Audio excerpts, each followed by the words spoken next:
Dili na kinahanglan moadto pa sa Davao City ang 73 anyos nga si Vivian Bailon kilala aron magpatambal. Na-diagnose nga dunay endometrial cancer stage 1B si Nanay Vivian nga residente sa Coronadal City, South Cotabato. Siya ang nahimong labing unang pasyente sa Cancer Center sa General Santos City Doctors Hospital nga ablihan ning Abril 21.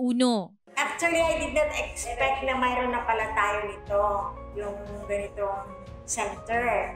Kasi nung mag-refer si Dr. Sampiano sa akin, ang doktor ko sa Coronadal, sabi niya, i-refer kita kay Dr. Mayra kasi siya ang best doctor for that situation, for this situation.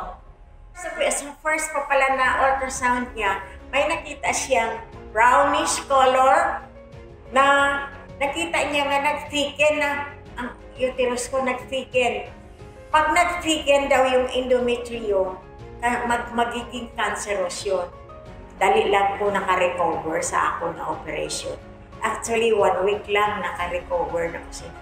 Wala ako sa ginabantiyan pamalain. So I am very grateful that we have opened this newer, larger and more complete cancer center in General Santos Doctors Hospital. Dako og kumpleto ang General Santos City Doctors Hospital Cancer Center aron masigurong daghang pasyente sa Soc-Surgeon area ang mahatagan og atensyong medikal, partikular na sa dunay sakit nga cancer. Mas gipasahi pa kini tungod sa Advanced Cancer Treatment Facility sama sa brachytherapy nga matud pa ang Jensen Doctors Hospital Cancer Center lamang ang duna niini sa Rehiyon 12. A big ask was the inclusion of brachytherapy, and I am very grateful that it was included indeed.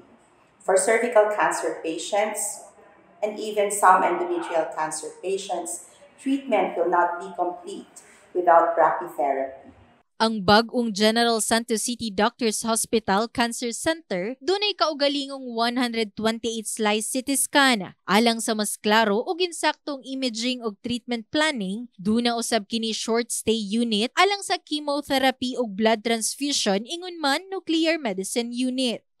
In the heart of changing lives, kini si Liza Labajo, Brigada News.